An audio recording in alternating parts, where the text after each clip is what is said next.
The Locked On Podcast Network presents the NFL Big 3 in 30. The 3 biggest stories in the NFL from our local experts at the Locked On Podcast Network. We bring you the real story, why it matters, what's next, who wins the big game, and more, all in 30 minutes. The NFL Big 3 in 30 starts now with the biggest story in the NFL. New York Giants training camp day 1 is in the books. You are Locked On Giants, your daily New York Giants podcast. The headline story of the day, if you will, was that head coach Brian Daboll was asked if there was going to be a competition for the starting quarterback job, or is it Russell Wilson's job? Now, I don't know why people continued to insist that there was going to be a competition, that Jackson Dart, the first round draft pick, that he would start maybe as early as week 1. I really don't know what was driving those opinions, but for the umpteenth time, Daboll came out and he said, Russell Wilson is the starter. Okay. No surprise there. The Giants need to win. They need to show progress.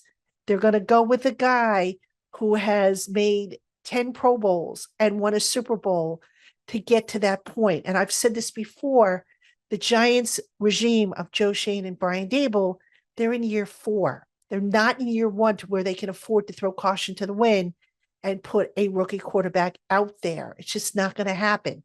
Not to mention Jackson Dart, as I will get into a little later on in the program, still has some things he needs to smooth out in his game. Okay. Now, what Daboll did leave the door open for, and this, again, is something that would not surprise me. It's something I've talked about on the show. He left it open to where possibly, Jackson Dart could overtake Jameis Winston for quarterback 2 on the depth chart. Now, folks, I've been saying this, for quite some time. What I've said is that I think to start the season, Dart will be quarterback 3. But as he continues to smooth out the rough parts of his game and show that he can be, counted on if he has to go in there, he will at some point this season overtake Jameis Winston for quarterback 2. Okay. It only makes sense if you think about it. If Jackson Dart is going to be quarterback 3, that means he's going to be the emergency quarterback, which also means that he's not getting in any live reps once the season starts. All right.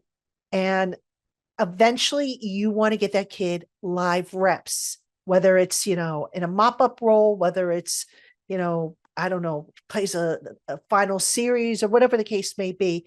You ultimately want to get him some reps. It's the same thing they did with Eli. So for the life of me, I don't know why people continue to insist that there was a possibility that Dart might overtake Russell Wilson as the starter.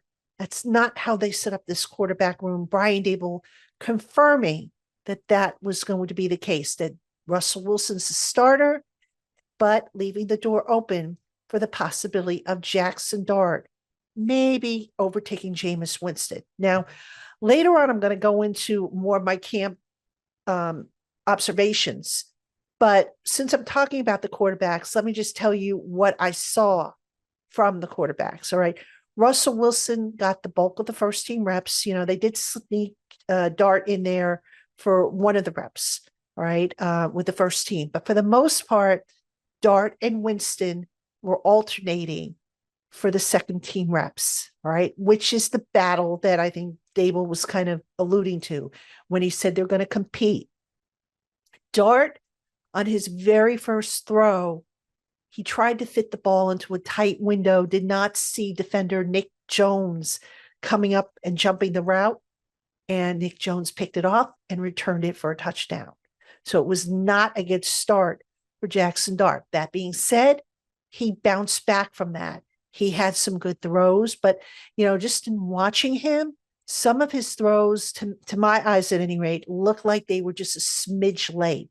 Like, he was still trying to read what was being thrown at him. And I've said on this show before, I've said that Brian Daboll is going to throw everything at that kid when he takes his reps. That means complex defenses, stunts, twists, disguise coverage, all of that stuff is going to be thrown at him.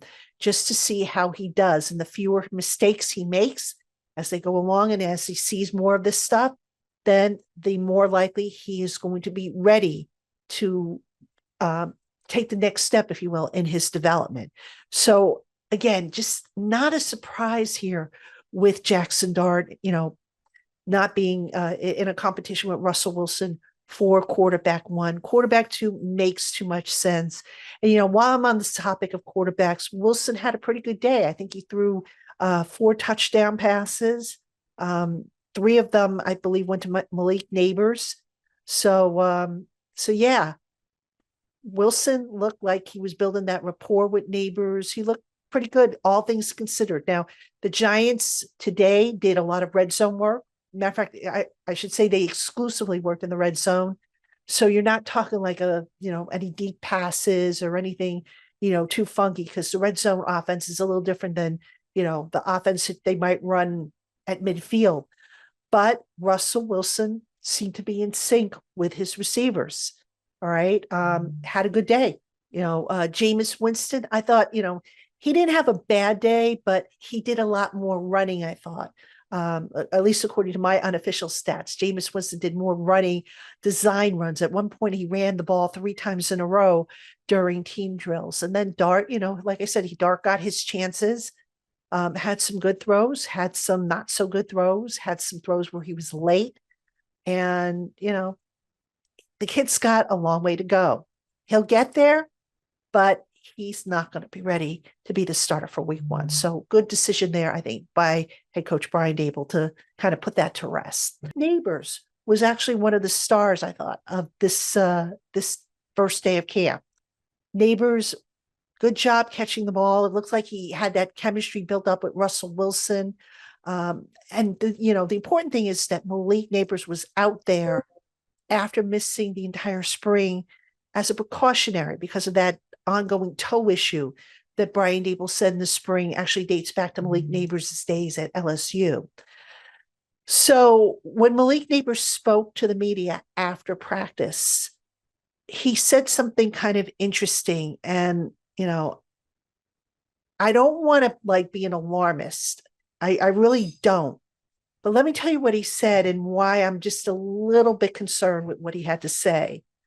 So he was talking about being back out there, how he was feeling good, how, it was great to be out there with his guys again, how he felt that the injury rehab plan that the trainers and medical staff put together for him was working well.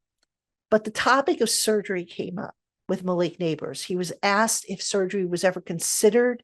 Might it be an option, or might his toe issue just resolve itself on its own? Malik didn't know if it would resolve itself on its own, but he also said that surgery had come up in the discussion, and he opted not to have surgery. Now, I don't blame him. I don't know anybody who's going to rush to have surgery if rest and management is going to help. But the takeaway I got, 2 things actually. Number one, Malik Neighbors is going to have his practice reps managed. Now, that shouldn't be that big of a deal because he's pretty good.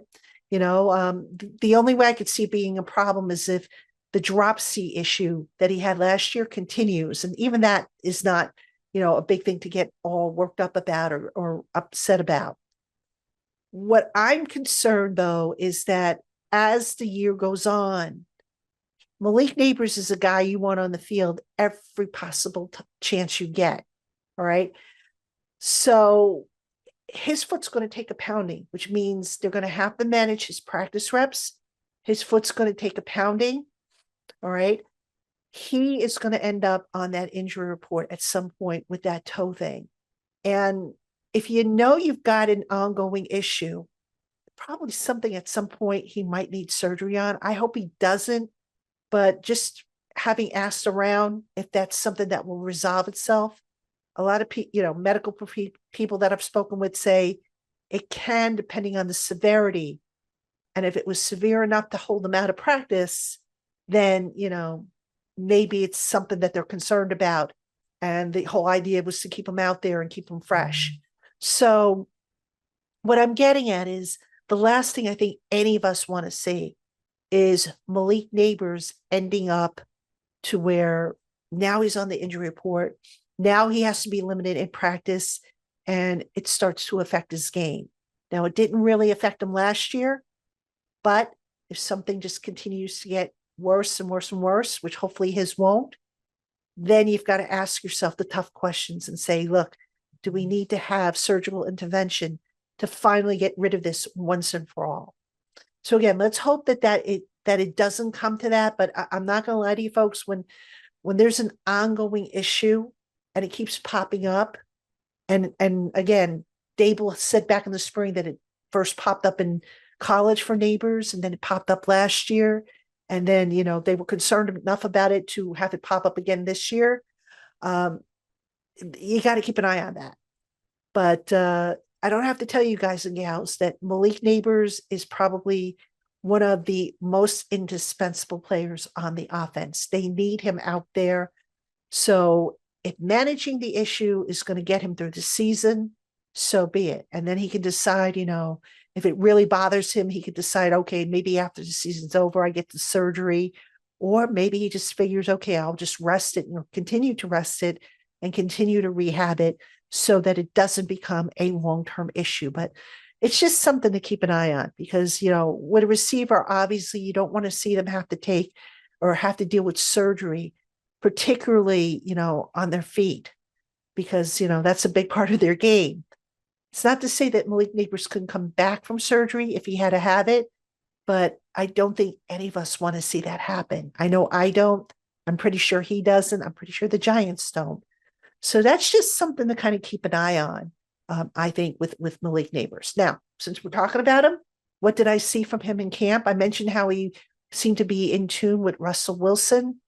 But what I really, really like about Malik Neighbors, and we saw this in this game last year, we also saw it today in training camp, that young man, he wants the ball. Okay, so if you put the ball in his direction, and he's got a couple defenders on him, which a couple times he did, he is going to fight you tooth and nail to get that ball. And he will not be denied. All right. You just got to love his tenacity. You just got to love his determination to come down with the ball. And again, they only did red zone work today. The deeper stuff is going to come later on in the camp. And that's when you're really going to see some more of the contested catches, or contested catch opportunities and whatnot. But Malik Neighbors, he was just, for a guy that didn't practice all spring, he looked like he was in midseason form. So hopefully, like I said, they keep him on the field, and he's just going to keep getting better and better and better and be such a key part of that offense that, I'm just so looking forward to what he brings to the table. We've all been there, logging on early and waiting forever for concert tickets to go on sale, only to lose your spot for a show you've been dying to see. Live music should be about making memories, not dealing with the stress of ticket shopping. That's where Gametime comes in. Gametime makes getting concert tickets faster and easier than ever. Prices actually drop as it gets closer to showtime, and you can save up to 60% off with their killer last-minute deals. I just got a great deal on Chris Stapleton tickets, kind of last minute. Tired of endless scrolling, trying to find the best deal? Gametime Zone Deals pick the best seats in your section for you. And with Gametime, the price you see is the price you pay, no hidden fees. Take the guesswork out of buying concert and show tickets with Gametime. Download the Gametime app, create an account, and use code LOCKEDONNFL for $20 off your first purchase. Terms apply. Again, create an account and then use the code LOCKEDONNFL for $20 off. Download the Gametime app today. Last minute tickets, the lowest price, guaranteed. The Indianapolis Colts quarterback competition kicked off today, and each quarterback put up pretty typical stat lines for what we expected. You are Locked On Colts, your daily Indianapolis Colts podcast. The Colts are back on the field. It's just training camp, but look, it's something. It's football, something to get excited about, and we have this quarterback competition front and center. So we're going to talk about the quarterback competition in just a second, but first, to rattle off just some injury updates, the shortest injury list of the offseason upcoming here, where just linebacker Zaire Franklin missed today. Everybody else was a participant.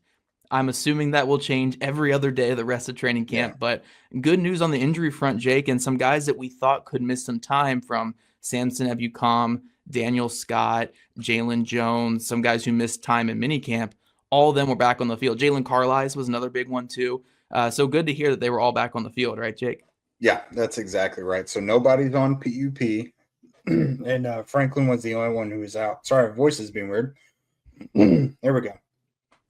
But yeah, we already kind of expected that from him. Missed the first couple days at least while he recovers from that ankle. But yeah, all those guys who missed extended periods of time in the offseason program, all back. You love to see Jalen Carlisle back, especially if Franklin is going to still be out. There really weren't any new injuries. There was a period of time where Alec Pierce had to get kind of stretched out on the side, but he came back after. But as is normal, over these next couple days, there's probably going to be some guys popping up with soft tissue things. They're just throwing their bodies back into a position they haven't been in for several weeks. So far, so good. It's going to change, but I mean, at least they're going into camp healthy. Yeah, I can't complain about that whatsoever when it comes to this Colts team. Now let's dive into this quarterback competition, though, because that's going to eat up all the headlines, and it's what you guys want to hear about. So for the first training camp practice of the offseason, it looked like Daniel Jones got the first run with the starters, but it was a fairly even split by everything I saw. But Jake, just dive into it. Give us all the info you can on Richardson versus Daniel Jones in day one of training camp. Yep, they each got a few sessions with the first team offense during 11-on-11s and 7-on-7s. Obviously, it was Jones up first. Throughout the spring, it had been Anthony, but that's kind of to be expected. They're working Anthony back in. Now, Chris Ballard had mentioned yesterday that they're going to watch Anthony's volume as a passer, which just is a fancy term basically for pitch count. But what I like about what they're going to do, Shane Steichen kind of explained today, is you're probably going to notice Anthony throwing a little less, but that's mostly going to be during positional work where they're just throwing routes on air and stuff like that, which I think that's smart. That's inconsequential football, but they're still going to give him the live reps with the teamwork and stuff. So I think that's smart. That way he's not really missing out on anything that Daniel Jones gets to participate in. But yeah, and then each day they're just going to basically rotate. So what we saw today, everything that Daniel Jones got, Anthony's going to get that, and then vice versa. They did get even work, but Anthony's going to go out there first tomorrow, I would assume. So they're just going to keep rotating. I don't know that there's going to be much from us to take away from their split for probably the next week or so. Yeah, and we'll really tell once the games get going. Yeah. And I think when the last time the Colts had a true quarterback competition was back with Minshew and Richardson, I think it was right after or right before the first preseason game is when we got the announcement on who. I think it might have been right after. So maybe that timeline's a little bit later this offseason with it more of a high octane, I guess, quarterback competition, but we will see there. Now, when it comes to how these guys performed in 11-on-11s, you kept track of the numbers for that. To keep in mind, though, just before I throw it to you for the numbers, let's not overrate completion percentage in 11-on-11s, guys. This is not me trying to be a defender or pro anybody here. This is purely that these numbers get thrown around every offseason for every quarterback, and they do get, just completion percentage alone is not the biggest indicator. But Jake, what were the numbers that you put down for the guys, and what did your eyes tell you, I guess, aside from the numbers? Yeah, so overall, I think these guys had a relatively even day. The numbers don't indicate it, but watching it, I did not feel like one guy really separated themselves whatsoever. So now this is just during 11-on-11s. Anthony was 4 of 11. Now, there were at least 3 drops out of that group there. I've got here that, it was Pittman, Taylor, and Ashton Doolin each had drops. There were other instances where the pass defense just did a really good job. Charvarius Ward, dove and stretched in front of Michael Pittman Jr. to break one up. Tyler Warren, had Joe Bocci in between him and the ball, and Bocci made a good play. So, the defense made a good play. The route runners were out there not maybe getting the greatest separation in the world. But overall, I think you see early in training camp pretty much every year, there's timing issues. These guys are not really on the same page yet. There was also like an instance where it looked like Josh Downs cut outside and Anthony thought he was going to go inside, like just little communication things like that really are not a big deal. They're not like indicative of being inaccurate or anything. And then the same thing with Daniel Jones.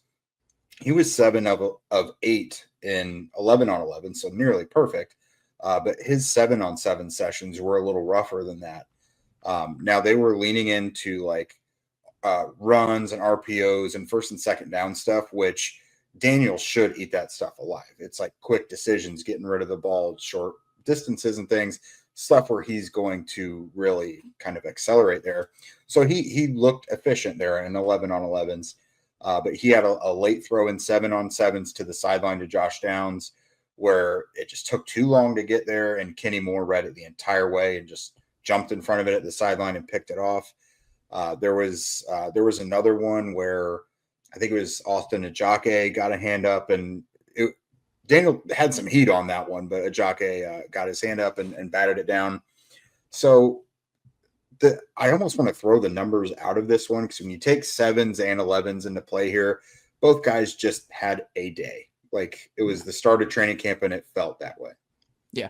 And so you would say, just from your first day of watching, that both guys were kind of fine, I guess. Yeah. Is that kind of the way you put it? Yeah, there was nothing spectacular. Like Jones did have a really good play where he threw a go ball up the left sideline to Anthony Gould for about 30 yards. That was probably the best offensive play of the day. But then he also was on the wrong end of the best defensive play of the day, where he threw that pick to Kenny, or you could even say Charvarius Ward's play was really good as well. So these guys are they're still developing that timing and rhythm with their pass catchers, because Tyler Warren's going to be a big part of this thing as well, and he hasn't really gotten involved yet. There was that target to him that got broken up with Bocce right in front of him. But things are going to develop, but this very much felt like the first day of camp, where not everyone's really clicking on all cylinders yet. Yeah, and a relatively short practice as well, right? You said it was only like an hour. Just an hour, yeah. Yeah, so we didn't really get a ton. It wasn't a very physical practice, I'm assuming. Did they even have full pads on today? No, they can't go full pads for I think they have to have at least 3 practices there. So you might be looking at Saturday or Monday or something until they get the pads on. Okay, cool. So obviously today's practice is certainly something that we put in the data banks, and it's something to evaluate throughout the off season, but it is day one of 3 or 4 weeks of these things that we're going to get here. This will become more identified as we go, but it seems from everything that you've said and everything I've seen from other people, it seems like both these quarterbacks were kind of exactly what we expected out of both of these quarterbacks in day one of training camp, especially considering that they were doing first and second down work today. Jones certainly has the advantage in first and second down work, where Richardson will probably do a little bit better in the third down work that you think is coming tomorrow, right? Yeah, I think so. They'll probably move into third down work and then red zone stuff the day after. Yeah. Okay, so Jones might have the advantage in red zone. Jones might have advantage in a lot of training camp stuff because it's really set up for him. He ate in the red zone during OTAs and minicamp, I will say. Yeah. Ever wish managing your money felt easier? With Monarch Money, it can. Whether you're growing your savings or planning a big purchase, Monarch puts you in the driver's seat. It's like having your own personal CFO, giving you full visibility and control over your finances. Monarch Money is more than a budgeting app.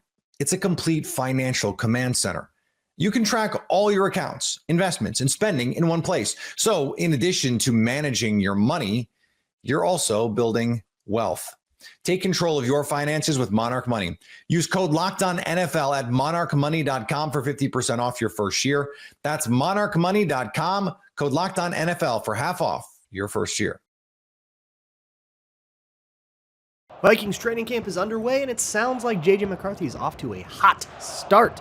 You are Locked On Vikings, your daily Minnesota Vikings podcast. Today is day 2, as you're listening to this, of training camp. But yesterday was day 1 of training camp. The Vikings in the facility practicing. They got ushered indoors because it was raining pretty bad outside, but they practiced nonetheless.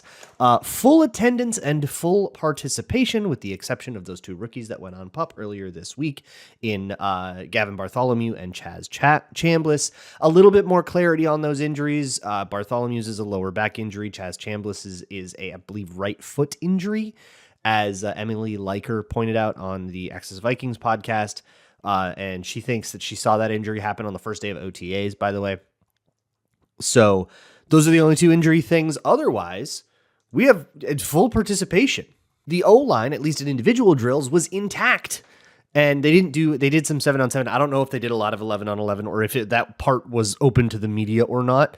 So I'm not sure what participation we got out of like Christian Darrisaw or whatever, but he was there and he was participating at least in a limited basis. And then as promised by Kevin O'Connell on Monday, or on Tuesday, whenever that press conference was, you saw Rondale Moore full participation out there, Will Fry's full participation out there. And now it's just a matter of ramping those 2 new acquisitions up, getting them onboarded, getting them caught up in all the install and the stuff that they missed in OTAs while they were rehabbing. So that's all very exciting, but maybe a couple of the biggest notes that are worth discussing from the first day of camp, and we will be so deep in camp, okay? We are going to be down to every detail, okay? Like all month long on this. You're going to get so annoyed by it, and you're going to love it. I know it, you sicko. So we'll start with the general things. The 2 main points are, how's J.J. McCarthy looking? We'll keep an eye on it. And that Joshua Metellus was a full participant. We'll get to the latter one in a second, but I wanted to start with J.J. McCarthy because that's what everybody's looking at. So what we are working with now is basically what the beat is willing to share with us, right? It's not open to fans, so you either have to have a credential or listen to somebody who has a credential to know what's going on in training camp. And the vibe that I get from everybody's write-ups of what they saw is this very like in command. JJ McCarthy is there. He's got the first team under his wing. He's operating the offense. He knows what levers to push and what to pull and what buttons to push at what time. He's getting the ball out when he's supposed to and all that. It looks efficient, smooth, sharp. And you're not seeing the like bewildered confusion that you may expect from a young player who's, getting promoted to take the reins. Like he's not underwater. And it would be really concerning if he was, considering that his entire first year was like 100% focused on the mental side of the game. And we are very much still in shorts, but it also is worth mentioning that maybe the highlight of the day was a 60-yard bomb touchdown wide open to Jordan Addison. We didn't get a great angle on it. There's 2 videos from it. One is, they're both posted by the Vikings. One is too zoomed in to really see anything about McCarthy's mechanics or even like the placement of the ball. Jordan Addison is like slightly out of the frame of the very zoomed in shot. Unfortunately, that's going to happen a little bit because of the way the Vikings treat training camp. Anything you get from the Vikings or from the most like loyal to the Vikings members of the beat is going to be specifically framed and cropped so you can't like see the rest of the concept because they're very, very, very worried about like their play calls getting out, right? As if the playbooks don't leak and like we all know you're running basics, dude. Like, but whatever. I've complained about that a lot. Regardless, teammates are hooting and hollering. It doesn't look like Addison had to make much of an adjustment for what we can see of it. And it looked like it was a pretty good throw. That's like the highlight of the day. Obviously, though, it's about the entire body of work and how the throwing mechanics look. To my eye, for what I could see, it's about the same as what we left off in OTAs, which was about the same as what we left off with at the end of camp last year.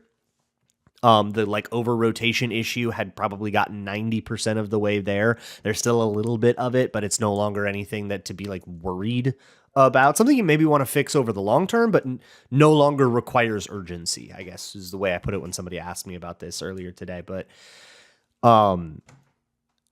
that means that like the reason I say that is, okay, the mechanics now look good enough where we can expect some pretty good accuracy.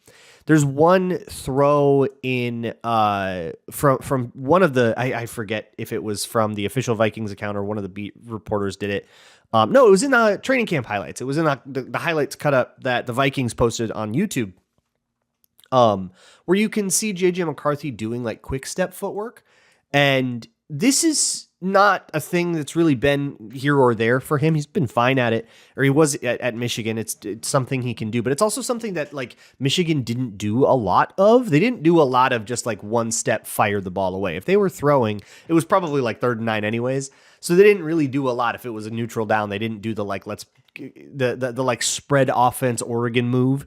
But I guess we can take a minute to discuss one step, or some people actually call it 2-step footwork, and what you're kind of looking for. So if you think about it, shotgun, right? We're a right foot back team right now. JJ McCarthy's a right foot back quarterback.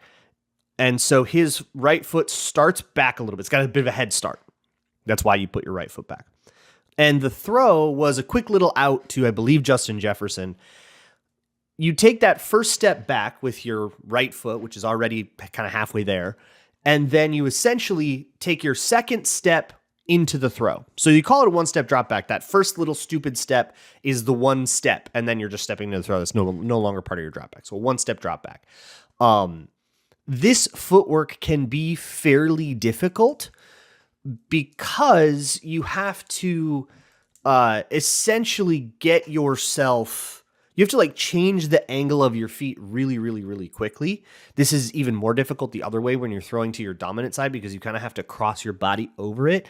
It can be a really difficult thing to like execute quickly. But once you get it quick, it's really, really beautiful. This is one of the things that impressed me the most about Caleb Williams.